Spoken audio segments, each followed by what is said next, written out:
Start ചെയ്തോളൂ.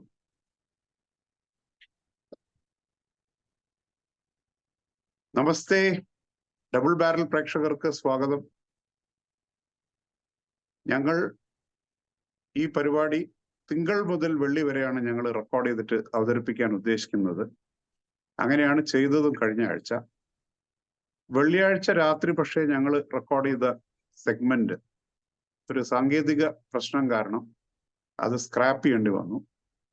അപ്പൊ ഇന്ന് അത് വീണ്ടും രണ്ടാമത് അവതരിപ്പിക്കുകയാണ്. ഞാൻ സത്യനാരായണൻ, എൻ്റെ കോഹോസ്റ്റ് മധുസൂദനൻ TP.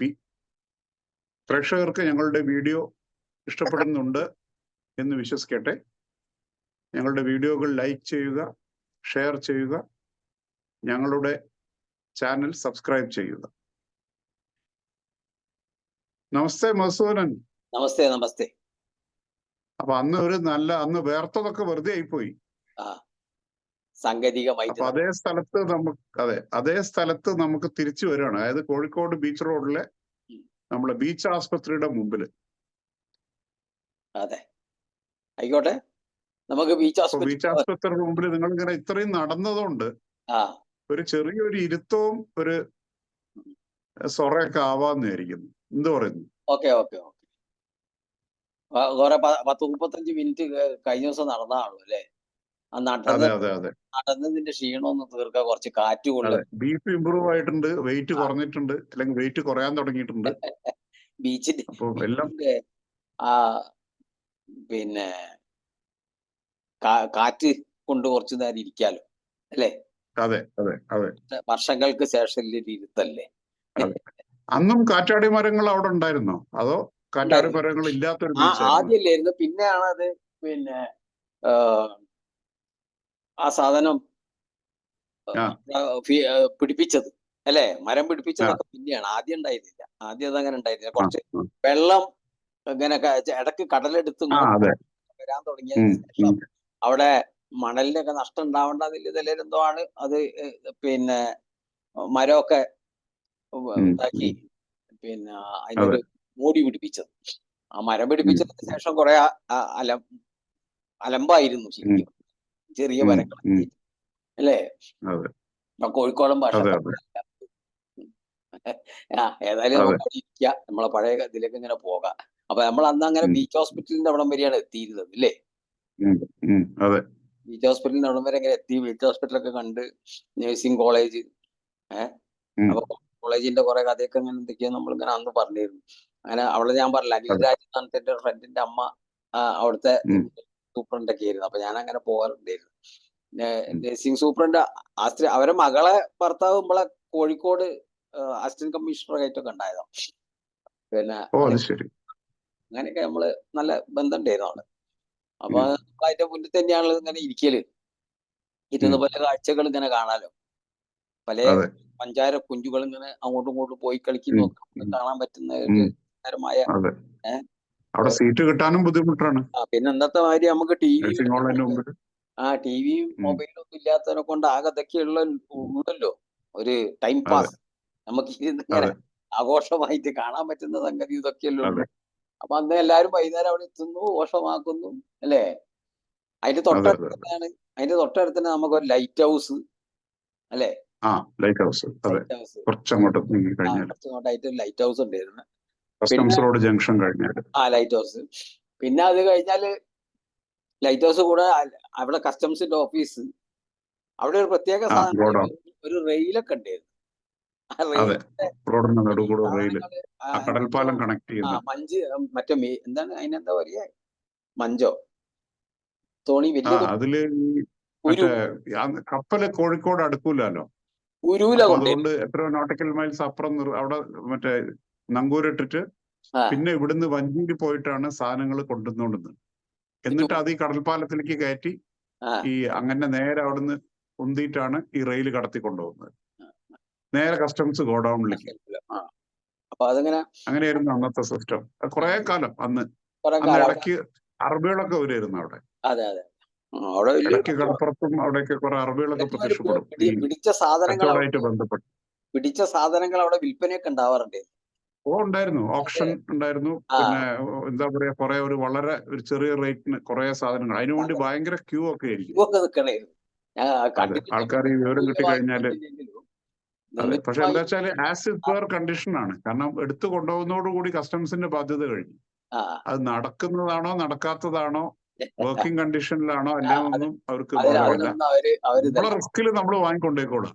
ചിലപ്പോ കിട്ടും, ചിലപ്പോ പോകും. അങ്ങനെയായിരുന്നു അത്. പക്ഷെ അത് നല്ലൊരു രസമായിരുന്നു അതൊക്കെ കാണാൻ, അല്ലേ?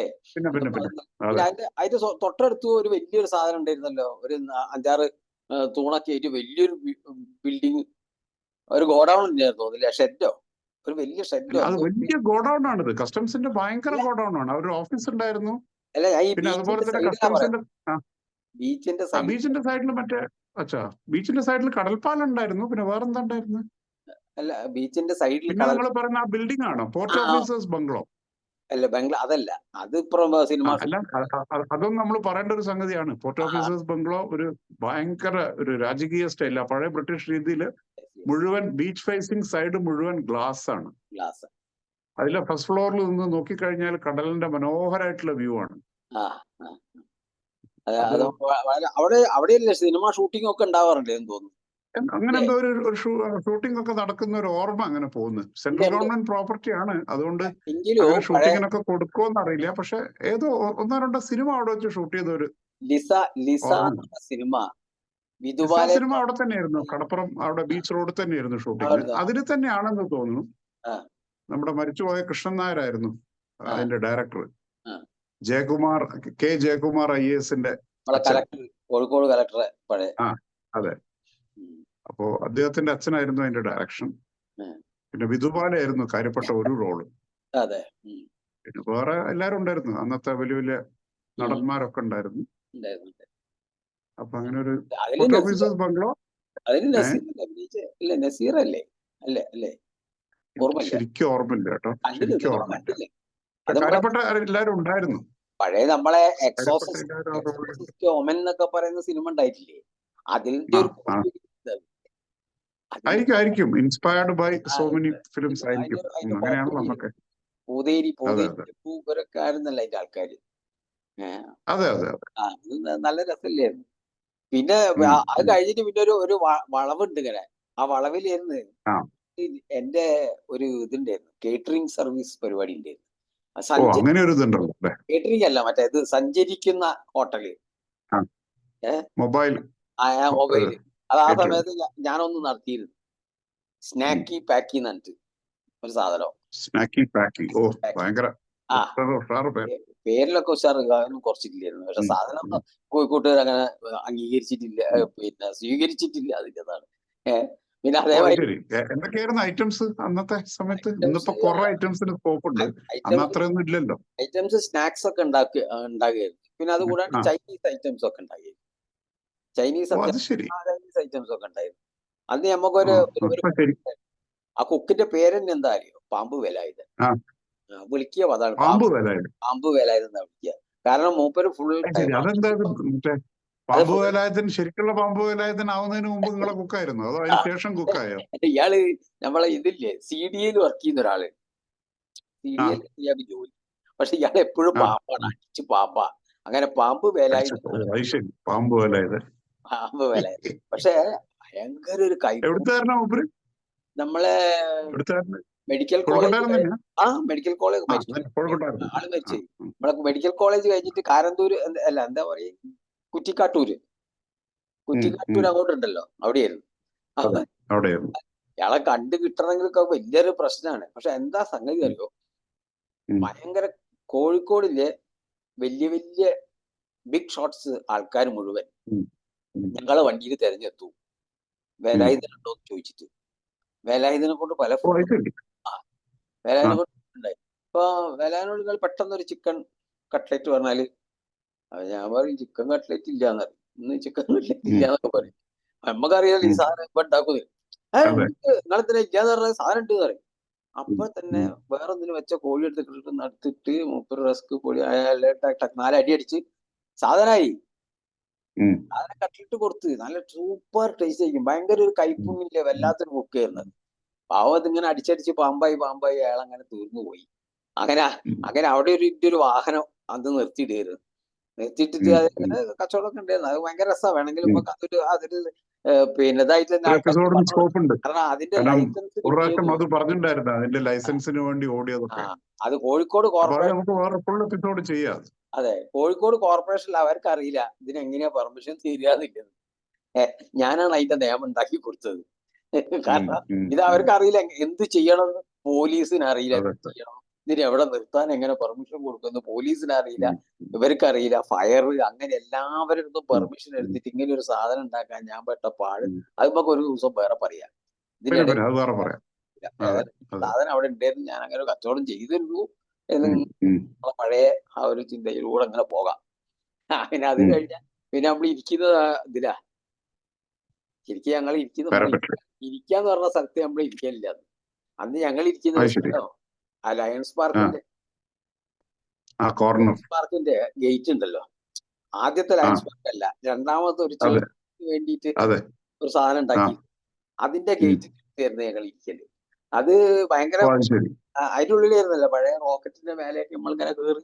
അതെ അതെ, ഈ ലയൺസ് പാർക്ക് തന്നെ ആദ്യത്തെ ചെറിയ പാർക്ക്, പിന്നെ അത് രണ്ടാമത് ഭയങ്കരമായിട്ട് വിപുലീകരിച്ചിട്ടാണ് രണ്ടാമത്തെ ഒരു ഭാഗം കുറെ ചിൽഡ്രൻസ് ഇതൊക്കെ ആഡ് ചെയ്തിട്ട്. അതെ അതെ, പിന്നെ ഒരു ഭയങ്കര ഒരു ആമയും, പിന്നെ ഒരു സിംഹത്തിന്റെ വായെന്ന് വെള്ളം കുടിക്കലും, പൈപ്പൊക്കെ വെച്ചിട്ട് അന്ന് ഭയങ്കര പുതുമയായിരുന്നു. നമ്മളും അന്ന് കുട്ടികളായിരുന്നല്ലോ. അതെ അതെ, കൈവച്ച് വെള്ളം കുടിക്കുക ആ പൈപ്പിന്റെ അകത്ത് കൂടെ. അതൊക്കെ വലിയ രസമാണ്. കുറെ ദുബായ്ക്കാർ, പിന്നെ ഗൾഫിൽ നിന്ന് ഇങ്ങനെ ആൾക്കാർ ഇങ്ങനെ വരാൻ തുടങ്ങിയോണ്ട് കുറെ മറ്റേ ഈ ഫോട്ടോ ഒക്കെ എടുക്കുന്നുണ്ടായിരുന്നു. അപൂർവമായിട്ടുള്ള, ഇന്നത്തെ മാതിരി മൊബൈൽ പോലെയല്ല, അങ്ങനെ ആരെങ്കിലും ഒക്കെ ഇതായിട്ട് വന്നിട്ട് ഫോട്ടോ ഒക്കെ എടുക്കും. എനിക്ക് പറ്റിയൊരു സ്ഥലമായിരുന്നു, നല്ല രസമായിട്ട്. പിന്നെ കടലിന്റെ ബാക്ക്ഡ്രോപ്പും ഒക്കെ ആയിട്ട് ഇങ്ങനെ നല്ല ലയൺസ് പാർക്കുകാര്, ലയൺസ് ക്ലബ്ബുകാര് ആയിരുന്നു അതിന്റെ മെയിൻ്റെനൻസ് ഒക്കെ.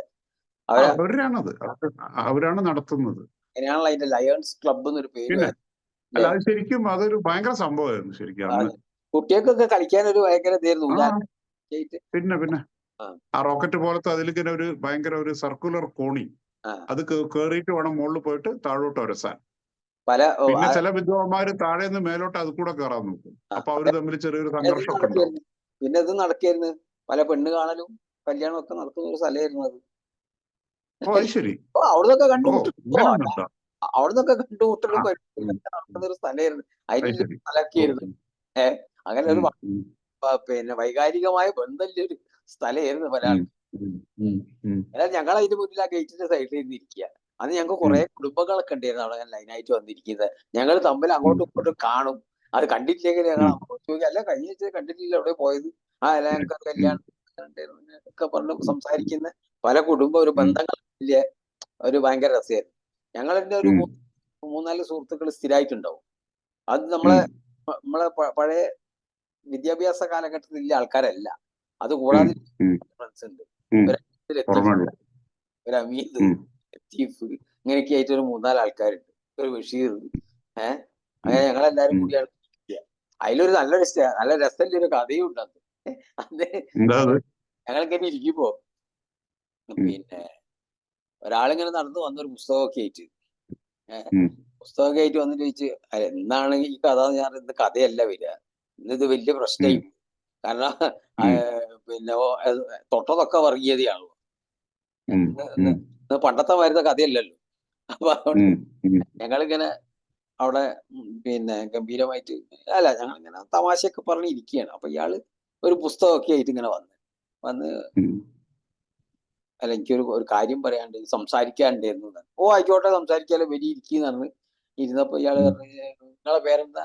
അപ്പൊ ലത്തീഫ്. നിങ്ങളെ പേരെന്താ? അമീദ്. നിങ്ങളെ പേരോ? നമ്മളെ പേരോ അതന്നെ. അപ്പൊ അങ്ങനെയെല്ലാം നോക്കുമ്പോ ചോദിച്ചത് മുഴുവൻ മൂപ്പർക്ക് ആവശ്യപ്പെട്ട പേരുകാരാണ്. കഷ്ടകാലത്തിന് ഇയാൾ എന്നോട് ചോദിച്ചില്ല, വേറൊരുത്തരുണ്ട്, ഞങ്ങൾ രണ്ടാമതും ചോദിച്ചില്ല, ബാക്കി എല്ലാവരോടും ചോദിച്ചു. അപ്പൊ ഞങ്ങള് ഇതിൽ അയാളങ്ങനെ തുടങ്ങി. നമുക്കൊരു വല്ലാത്ത പ്രശ്നമാണ്. കാമ്പുറം അവിടെ നമുക്കൊരു മസ്ജിദ് ഉണ്ട്. അവിടെ ഇങ്ങനെ ശ്മശാനമുണ്ട്, നമ്മളതായ ശ്മശാനമുണ്ട്. അപ്പൊ ഈ ശ്മശാനത്തിൽ പിന്നെ രാത്രിയായാൽ ഈ കാഫറിങ്ങളെ കൊണ്ട് വല്ലാത്ത ചൊറയാണ്. ഈ കാഫറിങ്ങൾ രാത്രി വരിക, വെള്ളടിക്കുക, എന്നിട്ട് ഓരെ കൊണ്ടില്ല വല്ലാത്ത ഒരു വെറുപ്പിക്കൽ തന്നെയാണ്. അപ്പൊ അതുകൊണ്ട് എങ്ങനെയെങ്കിലും ഇതിൽ നിന്ന് രക്ഷപ്പെടാൻ വേണ്ടി ഞങ്ങളൊരു മതില് അതിനെ ചുറ്റും കെട്ടുന്നുണ്ട്. അത് വലുതായിട്ട് മതില് കെട്ടിക്കൊണ്ടിരിക്കുകയാണ്. അപ്പൊ ആ മതില് കെട്ടാൻ വേണ്ടിയിട്ടില്ല കുറച്ച് സിമെന്റ്, കല്ല്, പൂഴി അങ്ങനെയുള്ള സാധനങ്ങളൊക്കെ ഞങ്ങൾക്ക് നിങ്ങളുടെ അടുത്ത് സഹായമായിട്ട് വേണം. അപ്പൊ അല്ലാണ്ട് ഈ കാഫറുകൾ അവിടുന്ന് പയപ്പിക്കാൻ വേറൊരു രക്ഷയില്ല. അതുകൊണ്ടാണ് നമ്മളെ കൂടെ ഒരു അമീദ് എന്ന് പറഞ്ഞ ഒരാളുണ്ട്. അയാളപ്പോ എടുത്ത വൈകി അതിനെന്ത് പേടിക്കാനാണ്?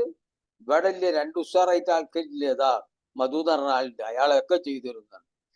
2 കാഫറുകളുണ്ട്, ഇവര് ബെസ്റ്റാണ്. ഒരു നാളത്തെ നിങ്ങൾക്ക് വേണമെങ്കിൽ ഒരു ലോഡ് സിമെന്റ് എത്തിച്ചു തരും. അപ്പൊ നമ്മളെ കൂടെ തന്നെ അവർക്ക് സിമെന്റിന്റെ ബിസിനസ് ഒക്കെ ഉണ്ട്. ഓരോട് പറഞ്ഞിട്ട് അവിടെ രാവിലെ എത്തിച്ചു വരുന്നതാണ്. ഇയാൾക്ക് പിന്നുണ്ടല്ലോ പാവത്തിന് അവിടെ ഇരിക്കാൻ സ്ഥലം മതിയായില്ല. അയാൾ എണീച്ചിട്ട് ഓടിക്കാതിരാണ്. കാരണം വല്ലാത്തൊരു കുടുക്കല്ലേ കുടുക്കുന്നത്. ഇയാൾ ഇത്ര കവറ് തന്നെ പറയാൻ ബാക്കിയൊന്നുമില്ല. അപ്പോഴാണ് മറ്റോ പറയുന്നത് 2 കാഫറുണ്ട്, ഒരു എനിക്ക് വേണ്ടിയതൊക്കെ ചെയ്തു തരും. അങ്ങനെ കുറെ ഈ പറഞ്ഞ ആളൊക്കെ ഉണ്ടല്ലോ, ഭയങ്കര വിറ്റാണ്, ഭയങ്കര തമാശയാ പറയും. അതിലാണ് ഒരു ലത്തീഫുണ്ട്. ഓൻ ചെയ്ത പണിയാ. ദുബായിന്ന് വന്നാ പാവം മരിച്ചുപോയി. ദുബായിൽ വെച്ചിട്ട് ഒരു ആക്സിഡന്റിൽ മരിച്ചു പോവുക. അപ്പൊ ഓന് വന്നിട്ട് നേരെ ഒരു 50 പൈസ എടുത്തിട്ട്, വെറും 50 പൈസ എടുത്തിട്ട് കടലക്കാരെടുത്ത് പോയിട്ട് 5 പൊതിയെ. ഏത് കൊല്ലാതെ ഏകദേശം? ഇത് എനിക്ക് തോന്നുന്നു 84 ആ ടൈമിലാണ്. അപ്പൊ ദുബായി പോയിട്ട് വന്നല്ലേ, പിന്നെ ഇത് അറിയില്ല. ഇത് 50 പൈസ ആയിനപ്പോ. ഇതിന് 50 പൈസ ₹1 ഒരു പാക്കറ്റ് 50 പൈസ ഉള്ളപ്പോഴാണ് 50 പൈസ കൊടുത്തിട്ട് 5 പാക്കറ്റ് വെക്കുന്നത്. 5 കൊണ്ടായിരുന്നു. അയാള് പറഞ്ഞു എന്താണ് നിങ്ങൾ ഏത് ലോകത്താ ജീവിക്കുന്നത്? എന്നിട്ട് ഒരു പൊതി എടുത്തു കൊടുത്ത്. അപ്പൊ വന്നിട്ട് ഇതെന്താ കഥ? ഞാൻ 50 പൈസ എടുത്തിട്ട് 5 പൊതി കടല വെച്ചിട്ട് അയാൾ എനിക്ക് 1 തന്നത്. അതെന്താ അങ്ങനെ? അത് വിടാൻ പറ്റില്ല എന്നൊക്കെ. ഞാൻ എന്ത് വിടാൻ പറ്റില്ല? അയാൾ എന്നെ തല്ലാതെ വാങ്ങിക്കും. ഒന്നിന് 50 പൈസയാണ് ഇപ്പോ. അയാളൊന്നും തരാൻ എന്റെ കാര്യം ബാക്കിയാണ്. അങ്ങനെ ഓരോ ദുബായിക്കാരല്ലേ, പോയിട്ട് എപ്പോഴും വരുമല്ലേ. ഓൻ അതേമാതിരി ഞങ്ങൾക്ക് അന്ന് മറ്റേതൊക്കെ കൊണ്ടുത്തരും, നല്ല നല്ല കുപ്പികൾ കൊണ്ടുത്തരും,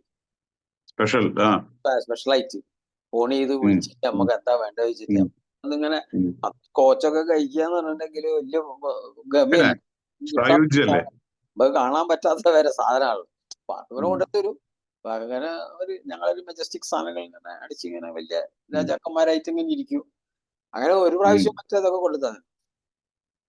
അല്ല, സാധനം മെജസ്റ്റിക് ആണ്, പക്ഷെ അടിക്കുന്നത് മെജസ്റ്റിക് ആണോ ആയിരുന്നോ? അടിക്കുന്ന സ്റ്റൈല് ഇത് നമ്മക്ക് അറിയില്ലല്ലോ. ഇതിങ്ങനെ ഒമിക്ക് തീ പിടിക്കുന്ന മാതിരി പിടിക്കുന്ന സാധനമാണ് തോന്നുന്നു. ഇത് നമ്മള് സർവത്തട്ടെ കുടിക്കുന്ന അരി കുടിച്ചിട്ട് അവസാനല്ലോ കൂടി തലപ്രാന്തായി പോയിട്ട് ഡാൻസ് കളിയായി പോയിട്ട്. കാരണം ഇതെന്താന്ന് അറിയണ്ടേ, ഇത് അതിലൊക്കെ ഇരുന്നിട്ട് ഇങ്ങനെ ഐസൊക്കെ ഇട്ടിട്ട് ഇങ്ങനെ സിപ്പൊക്കെ ചെയ്ത് കഴിക്കുന്നതാണ് നമ്മൾ പിന്നെ കേട്ടത്, കഴിക്കണ്ടേ. അപ്പൊ ഈ സാധനമാണ് എടുത്തിട്ട് ഒറ്റ ഇറക്കിനെ കുടിക്കുന്നത്. സർവത്ത് ഒന്നും കുഴപ്പമില്ലല്ലോ, കുടിക്കാനൊന്നും ഒരു വിഷമില്ലല്ലോ. നമ്മളെ നാട്ടത്തെ മരുന്ന് വീട്ടു സാധനങ്ങളൊന്നും അല്ലല്ലോ. ഇത് നല്ല സുഖമായിട്ട് ഒരറ്റടി. മാത്രല്ല അന്ന് നമുക്ക് കിട്ടിയിരുന്ന സാധനം ജോസ്കോന്റെ ഇതിലായിരുന്നല്ലോ. മറ്റേ ശവത്തിന്റെ സ്പിരിറ്റൊക്കെ കുത്തി കലക്കിയിട്ടാണല്ലോ ഈ സാധനമൊക്കെ വിൽക്കുന്നത് വരെ.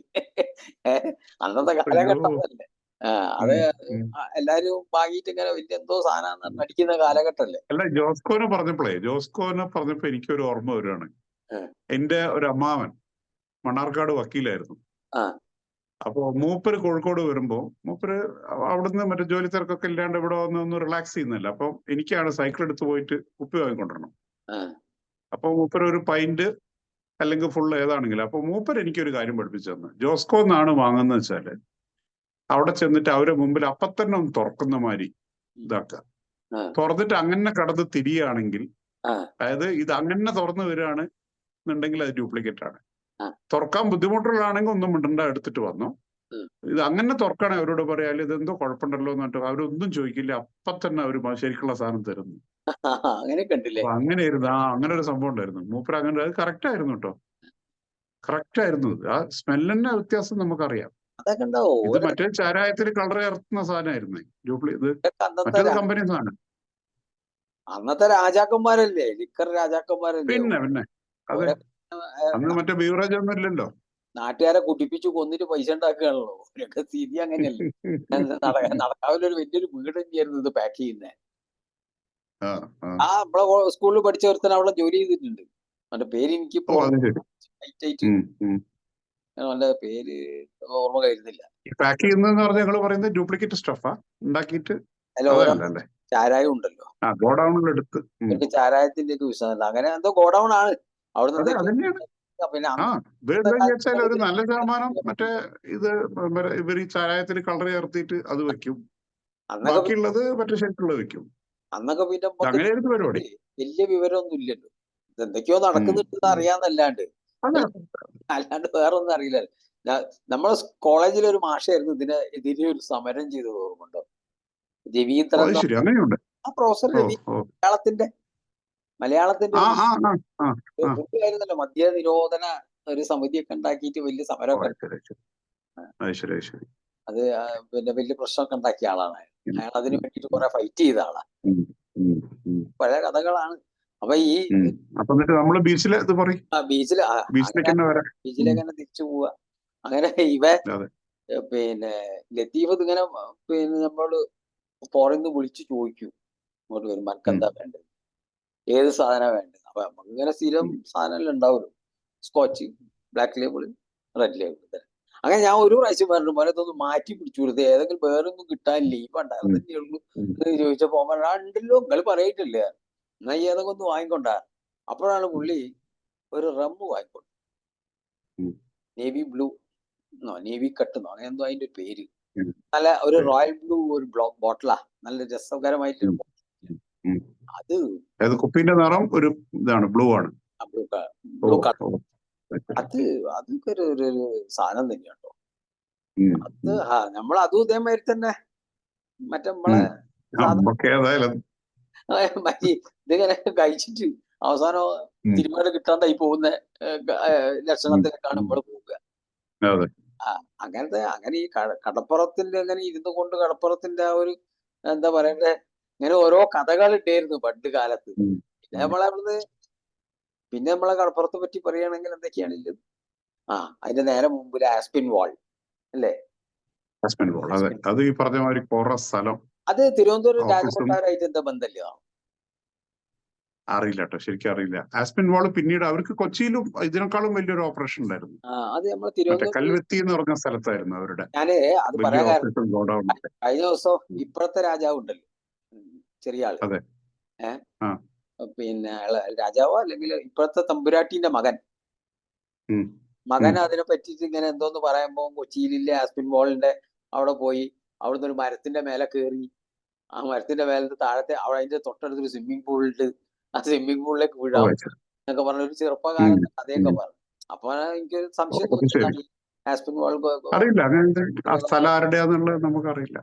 അല്ല തിരുവിതാംകൂർ എന്തോ ഒരു ബിസിനസ് ആയിരുന്നു എന്ന സംശയം ഉണ്ടായി. അയാൾക്ക് പല കാര്യങ്ങളും.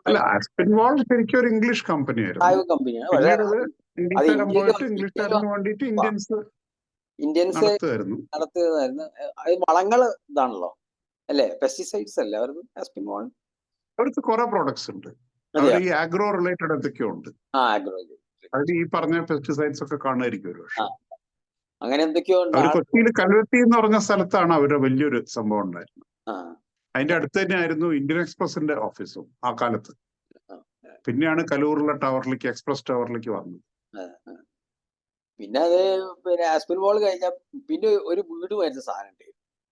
വീടും എല്ലാം റാന്ന് എഴുതി വെച്ച മരത്തെ 3 സാധനം അറ്റാച്ച് ചെയ്തിട്ടില്ല ഒരു സാധനം ഉണ്ട്. അതെന്താ എനിക്ക് ഇന്നും മനസ്സിലായില്ല കേട്ടോ. ഇപ്പോഴും ഉണ്ട് അത് കോഴിക്കോട് കടപ്പുറത്ത്. അതിലെ വീടാണോ ഇനി വല്ല ഓഫീസാണോ എന്താണെന്ന് അറിയില്ല. അതിന്റെ തൊട്ടടുത്തായിരുന്നു ലക്ഷദ്വീപിന്റെ ഓഫീസ്. ദ്വീപ് ഓഫീസ്. അന്ന് ലക്ഷദ്വീപ് എന്നുള്ളത് എന്താണ് ഇംഗ്ലീഷിൽ എന്തോ ലാക്ടഡ്യൂസ് അതിന്റെ പേര് എഴുതി വെച്ചിരുന്നത്. അപ്പൊ ഈ ലക്ഷദ്വീപ് സംഭവമായിരുന്നു. ഈ ലക്ഷദ്വീപുകാരെ കംപ്ലീറ്റ് ടൈപ്പ് റൈറ്ററുകളൊക്കെ അതിന്റെ കംപ്ലീറ്റ് സർവീസ് കാര്യങ്ങളൊക്കെ അന്ന് ടൈപ്പ് റൈറ്റർ ആണല്ലോ വലിയ സംഗതി. എന്റെ അച്ഛൻ അതിന്റെ പരിപാടി ഓഫീസുകളിലൊക്കെ ടൈപ്പ് റൈറ്റർ ഭയങ്കരമായിട്ട് യൂസ് ചെയ്യുന്നുണ്ടാവും. ആസ്പിൻ വാൾ ആയാലും ലക്ഷദ്വീപ് ഓഫീസ് ആയാലും ആകാശവാണി ആയാലും എല്ലാവരുടെയും. അങ്ങനെയാണ് എനിക്ക് ഇതൊക്കെ അത്ര ഓർമ്മ ഞാൻ അവിടെയൊക്കെ കയറുന്നത്. കാരണം എന്റെ അച്ഛൻ ഇതിന്റെ പരിപാടി ആയിരുന്നല്ലോ. അപ്പോ ഈ ലക്ഷദ്വീപിന്റെ എല്ലാ ദ്വീപുകളുടെയും സാധനങ്ങൾ ഞങ്ങളുടെ അടുത്ത് ആയിരുന്നു വരിക. ഞങ്ങളായിരുന്നു അവിടുത്തെ സർവീസ് കൊടുക്കുക ഷിപ്പിൽ. അന്നൊരു അതിന്റെ ഒരു മാർക്കറ്റിംഗ് മാനേജർ ഉണ്ട്, രാഘവട്ടം എന്ന് പറഞ്ഞൊരു തലശ്ശേരിക്കാരൻ. അത് ഞങ്ങൾ റൂം ഉണ്ടായിരുന്നു, അവിടെ ഇരുന്ന് താമസിച്ചു. അങ്ങനെ അയാളെ ഫോണൊക്കെ നമ്മൾ അവിടെ തന്നെയായിരുന്നു. ഞങ്ങൾക്കും കൂടി സ്വന്തമായില്ല ഫോണായിരുന്നു.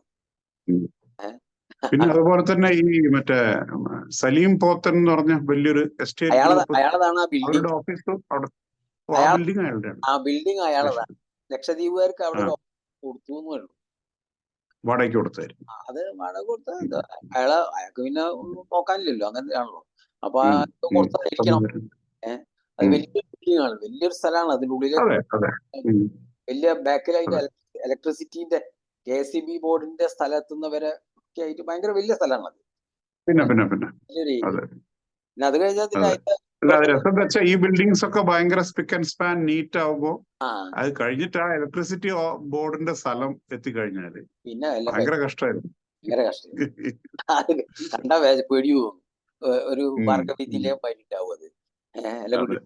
പല എന്തൊക്കെയോ അത്രയും നല്ല സ്ഥലത്തിനെ അങ്ങനെ നശിപ്പിച്ചിരുന്നവർ അല്ലേ. അതിന്റെ മുമ്പിൽ ഫിഷറീസ്, അതിന്റെ മുമ്പിൽ ഒരു ഫിഷറീസിന്റെ ഒരു ഓഫീസ് അതിന്റെ തൊട്ടടുത്ത് പഴയ ഇന്ദിരാഗാന്ധി പ്രസംഗിച്ച ഒരു സ്റ്റേജ് ഇന്നുണ്ട്. ഓർമ്മണ്ടോ? കണ്ടിട്ടുണ്ടോ? ഓർമ്മണ്ടോ അത്? പഴയ പ്രൈം മിനിസ്റ്റർ ഇന്ദിരാഗാന്ധി ആദ്യമായിട്ട് കൊണ്ടുവന്നിട്ട് ബീച്ചിൽ സംസാരിക്കാൻ വേണ്ടി കെട്ടിയ ഒരു സ്റ്റേജ് ഉണ്ട്. ശ്രദ്ധിച്ചില്ല അത്?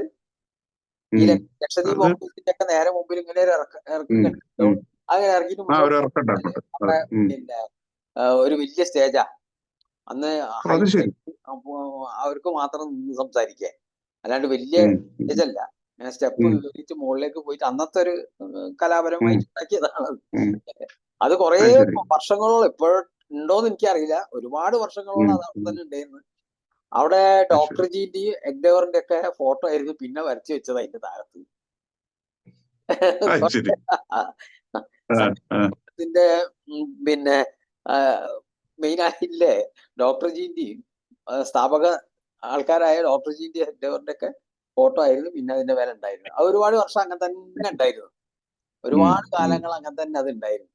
അത് നല്ല ഒരു വലിയൊരു ഇതാണ്, കുറെ കാണാം നമുക്ക്, എവിടുന്ന് നോക്കിയാലും കാണുന്നതായിരുന്നു. പിന്നെ ഇന്ദിരാഗാന്ധി ഒക്കെ വരിക എന്നുണ്ടെങ്കിൽ അന്നത്തെ കാലത്ത് വലിയ പ്രതാപത്തിന് വലിയ സംഭവമല്ലേ, അപ്പൊ അതിനു വേണ്ടി ഉണ്ടാക്കിയതായിരുന്നു. പിന്നെ നമ്മൾ ബീച്ചിന്റെ വേറൊരു കാര്യം പറയണം. അന്നെന്ന് പറഞ്ഞു കഴിഞ്ഞാൽ ശരിക്കും ഞായറാഴ്ച മാത്രമേ ബീച്ചിൽ തിരക്കുണ്ടായിരുന്നു. എല്ലാവരും വരും. ശനിയാഴ്ച അപൂർവം ആൾക്കാർ കാറിൽ വരും, ബാക്കിയുള്ളവരൊക്കെ നടന്നിട്ടോ സൈക്കിളിലോ ഒക്കെ ആയിട്ട് മറ്റേ ഫാമിലി ആയിട്ടൊക്കെ വരും. പിന്നെ അങ്ങനെ ഒരു ഭയങ്കര. പക്ഷെ ഇന്ന് അതേ ബീച്ച് ഞായറാഴ്ച പോയിട്ട് ബാക്കിയുള്ള ദിവസം കൂടി തിരക്കുണ്ട്, ഞായറാഴ്ച ഒന്നും അങ്ങോട്ട് അടുക്കാൻ പറ്റില്ല. അതാണ് ഇപ്പോഴത്തെ അവസ്ഥ.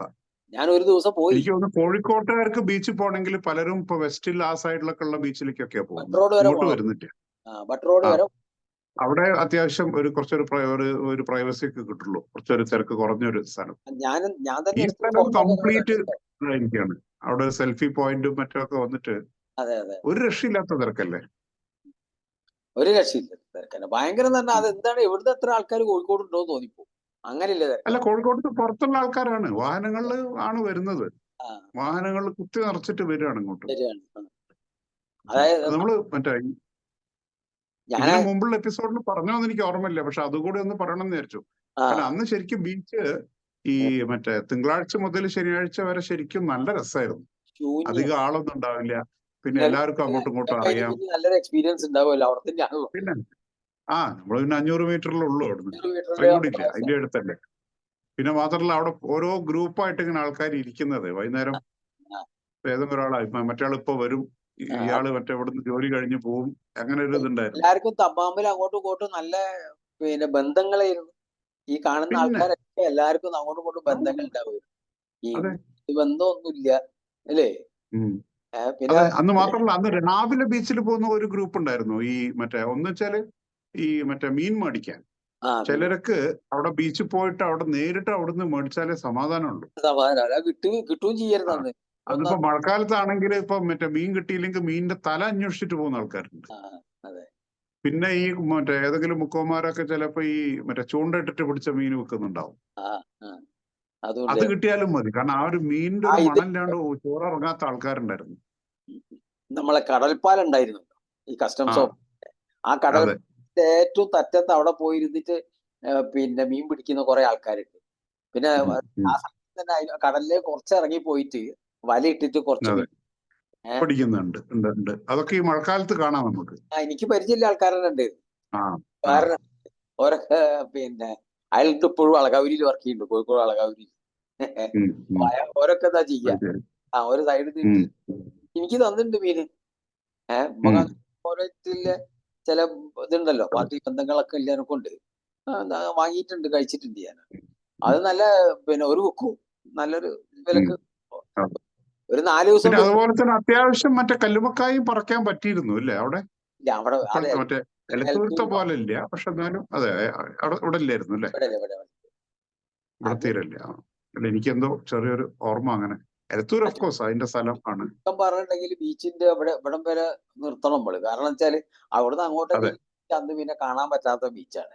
കാരണം അന്നത്തെ കാലത്ത് നമ്മളെ ഓർമ്മയില്ല കാലത്ത് പിന്നെ അവിടുന്ന് അങ്ങോട്ട് പോകൂല.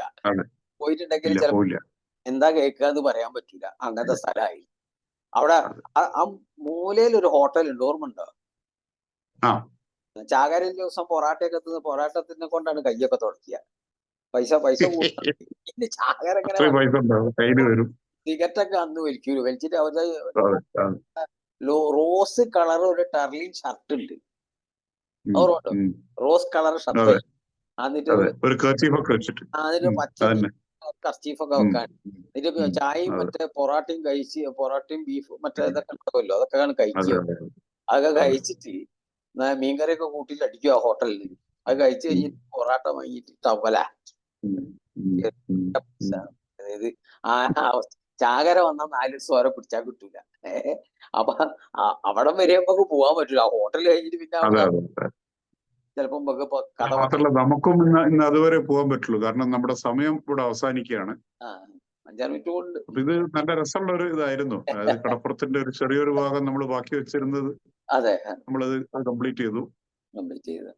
അപ്പോ നമ്മളെ പ്രേക്ഷകരോട് പറയാനുള്ളത്, ഞങ്ങളുടെ വീഡിയോസ് ലൈക്ക് ചെയ്യുക, ഷെയർ ചെയ്യുക, ഞങ്ങളുടെ ചാനൽ സബ്സ്ക്രൈബ് ചെയ്യുക. വീണ്ടും ഒരു വളരെ രസകരമായ ഒരു എപ്പിസോഡ് കൂടി ഞങ്ങൾ നാളെ തിരിച്ചു വരാം. ഞങ്ങൾ ഇങ്ങനെ ഇടക്കിടക്ക് ഇങ്ങനെ പ്രത്യേകതരമായിട്ട് നമ്മളെ പഴയ കാര്യങ്ങളും യാത്രകളൊക്കെ ആയിട്ട് ഇങ്ങനെ വരും. അപ്പൊ അതൊക്കെ നിങ്ങൾ കാണുക, കണ്ടിരിക്കുക, പഴയ ഓർമ്മകളിലേക്ക് ഇങ്ങനെ പോവുക. അതൊരു കുളിർമയാണത്. അങ്ങനെ ഞങ്ങളെ പ്രോത്സാഹിപ്പിക്കുകയും ചെയ്യണമെന്ന് എല്ലാവരോടും അഭ്യർത്ഥിക്കുന്നു. നമസ്തേ.